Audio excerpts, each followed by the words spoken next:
मुझे बहुत खुशी है कि मैं इस कार्यक्रम में यहाँ आपने आमंत्रित किया और मैं यहाँ मौजूद हूँ। जब कैलेंडर देखा तो उसमें अपने जिले का नाम भी देखा, जिसका मैंने लंबे समय तक संसद में प्रतिनिधित्व किया है, बहराइच का। तो मुझे लगा कि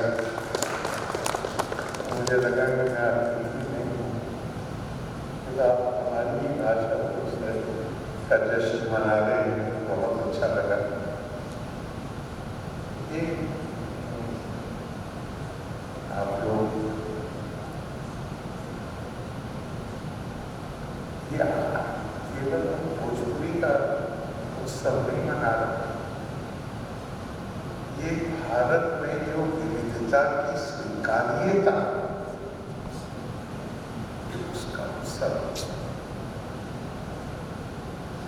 दुनिया में आप कहीं भी जाइए, अपने से पृष्ठभूमि के लोगों के साथ दूसरे लोग असहज महसूस करते हैं। भारतीय संस्कृति अकेली संस्कृति है जिसने अपने आदिकाल से हमें ये बताया कि विविधता, चाहे संस्कृति की हो, चाहे रस्म और रिवाज की हो, चाहे भाषा की हो, चाहे उपासना की, इससे संस्कृति समृद्ध होती है। जैसे मेहमान घर आ जाए, हम नॉर्मली एक सब्जी या दाल या चावल खाएंगे, लेकिन अपनी जो आतिथ्य है उसको समृद्ध करने के लिए पनीर भी बनाएंगे, एक सब्जी और बना लेंगे। लेकिन हमें हमारे ऋषियों ने, मुनियों ने बताया कि ये घबराने की चीज नहीं है विविधता, और बल्कि सही मायने में कहा जाए तो भारत की संस्कृति की यात्रा इस घोषणा के साथ शुरू हुई, एकम सत विप्रा बहुधा वदन्ति। हमारी संस्कृति वास्तव में बहुधा की संस्कृति है, और ये दुनिया की अकेली संस्कृति है जो बहुधा की संस्कृति जिसको कहा जा सकता है। मैं कई दफा सोचता हूँ, हमारे स्वतंत्रता आंदोलन में जो लोग थे, हमारी पहली संविधान सभा में जो लोग थे, वो बड़े त्यागी लोग थे, बड़े ज्ञानी लोग थे, लेकिन इंसान थे। पंडित जी ने 1962 में कहा कि सेक्युलरिज्म बहुत, जो उन्होंने शब्द प्रयोग किया, it is a very healthy word, ये बहुत कोई खुशी देने वाला शब्द नहीं, लेकिन ये बात हमारे मन में साफ होनी चाहिए कि जब हम सेक्युलर कहते हैं तो हमने कोई विदेशी विचारों को आयातित नहीं किया है, हमने केवल एक विदेशी नाम को लिया है, क्योंकि हमारी अपनी जीवन शैली बहुधा पर आधारित है और जीवन शैली पूरी उस पर आधारित है, तो इसलिए उसका एक नाम नहीं था। तो मैंने बहुत सोचा कि बस उनका ध्यान चूक गया, वरना हमारे यहाँ शब्द है, बहुधा शब्द है, जिसको हम प्रयोग करके मानव में संदेह होता है। मैं आज भी कह रहा हूँ, पहली बार और मैंने एक दुनिया में ऐसे लोग जिन्हें अपने बारे में ये आभास है कि हमारी संस्कृति 4000-5000 वर्ष से ज्यादा पुरानी, वो ये बात कभी स्वीकार नहीं करें। और ये जो संस्कृति है, इसमें एक अविरलता, निरंतरता, इसका हमारे भूतकाल से उससे आज का काल और पहले का काल, इसके बीच में कोई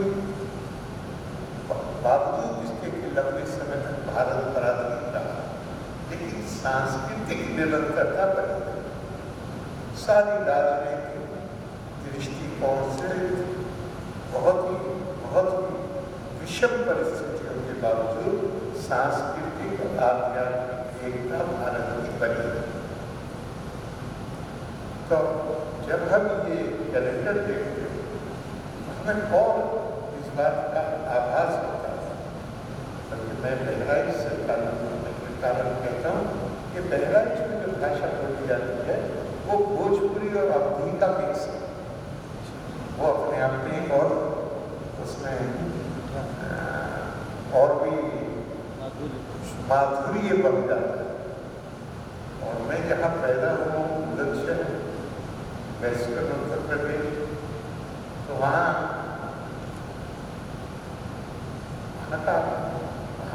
आदमी प्यार से बात कर रहा है, लेकिन अवधी बोलने वाला वहाँ होगा तो उसे लगा कि क्या लड़ाई हो,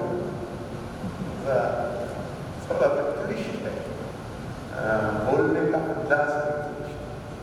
मेरा सौभाग्य ये है कि मैं 5.5 साल की उम्र में जब हॉस्टल में गया तो मेरे सारे साथी या तो बिहार के थे या ईस्टर्न यूपी के थे, वेस्टर्न यूपी का एक भी नहीं था। तो उससे लोग पूछा करते थे कि भाई आप मतलब मेरे पश्चिमी उत्तर प्रदेश का होने, मेरे बोलने से अलीगढ़ में, तो वो लोगों को शुभा होता था, कहते थे आप अभी में बुलंदशहर में बुलंदशहर का।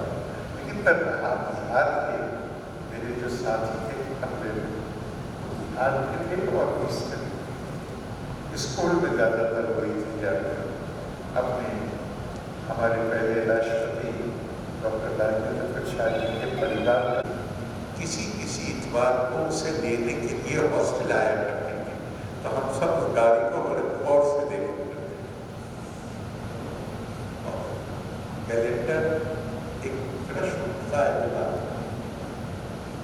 कि हमारी हजारों साल पुरानी संस्कृति, तो ये हमारा आप मैथिली को छोड़िए छोड़ते संबद्ध कैलेंडर होता है। तो कितना कौन सा साल है? 47। मतलब तो जो मेरी गोरी कैलेंडर है उससे 47 साल आगे। तो ये कैलेंडर केवल 2000 साल पुराना क्यों? जो संस्कृति हम वेद लिख रहे थे, ऋग्वेद, आज यूनेस्को मान रहा है कि ये दुनिया की सबसे पुरानी किताब है। अगर किताब तब ऐसे इवॉल्व माइंड में क्या इवॉल्व माइंड जिन्होंने ऋचाओं मतलब ऋग्वेद की ऋचाओं जिनके जरिए संकलन किया गया या लिखी गई, वो कितनी इवॉल्व माइंड होंगे, विकसित मानस। लेकिन कैलेंडर इसमें कभी गौर करें, ये कैलेंडर बात नहीं हुआ है। आपने जरूर गौर किया होगा कि कैलेंडर कितनी भाई दुनिया में कहीं नहीं था। आपने जो कहा कि 1 से 9 तक पूरी दुनिया 1 से 9 तक की जो संख्या है उसको अरबिक न्यूमरल कहते हैं। लेकिन अरब का नहीं, अरबों से नाम से दिया है हिंदुस्तान। ये भारत से आया है। वो अपनी इंजीनियर को भी मुहद्दिस कहते हैं जो वो उनके नजदीक गिनती जो है उसका आविष्कार भारत में हुआ है। और जो विज्ञान हो गए, जो मैथमेटिकल कैलकुलेशन है उसको वो भारत से जोड़ते हैं। यूरोप पहले कहे अरब नहीं कहते हिंदुस्तान। तो ये तो भारत से जो हमारे कैलेंडर कहीं प्रश्न है दिमाग में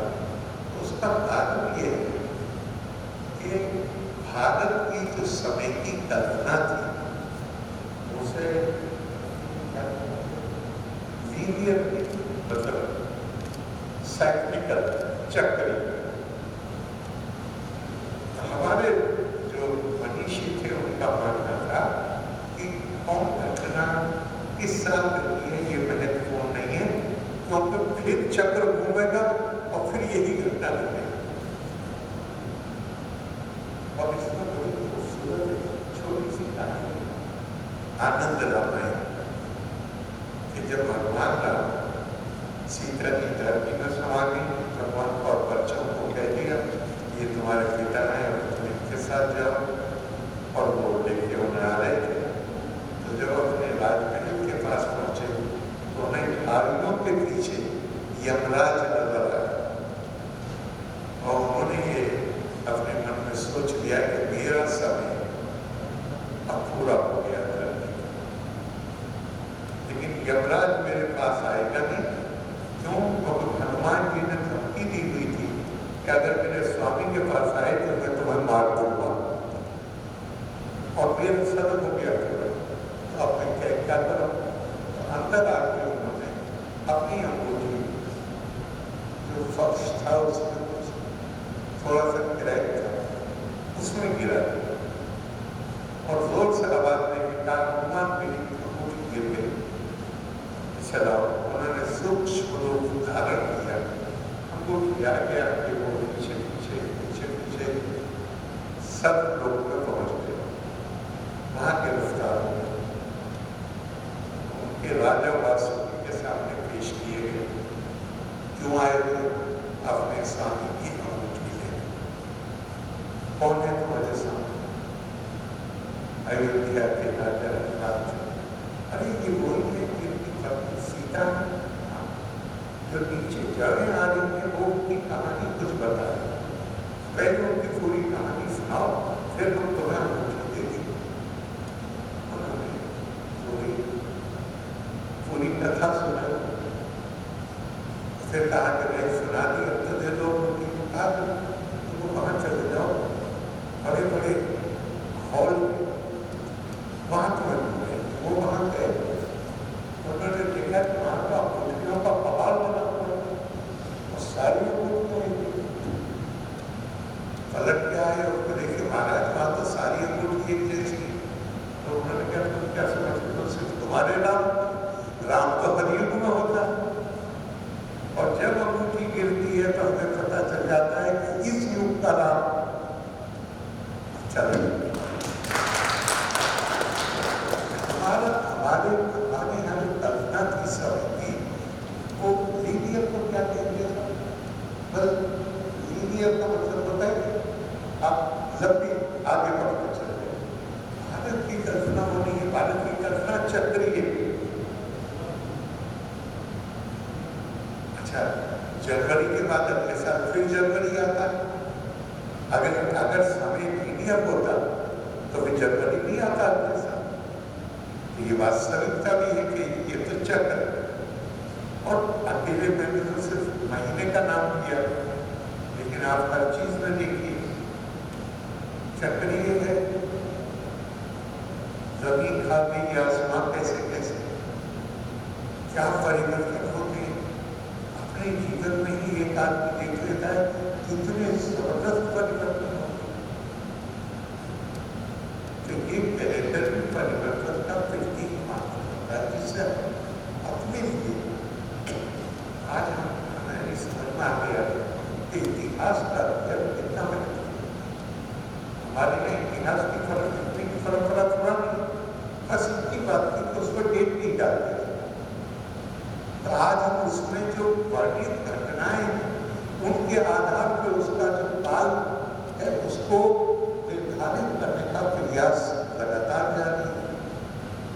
लेकिन इतिहास से भी बहुत पुरानी परंपरा है, क्योंकि अगर इतिहास का बोध नहीं होगा तो फिर कोई सभ्यता और संस्कृति आगे बढ़ना बड़ा मुश्किल काम होता है। आखिरकार हम इतना दूर का देख सकते हैं। क्यों? क्योंकि हम हमसे पहले वाली नस्लों के तत्वों पर खड़े हुए, इसलिए हमें दूर का नजर आता है।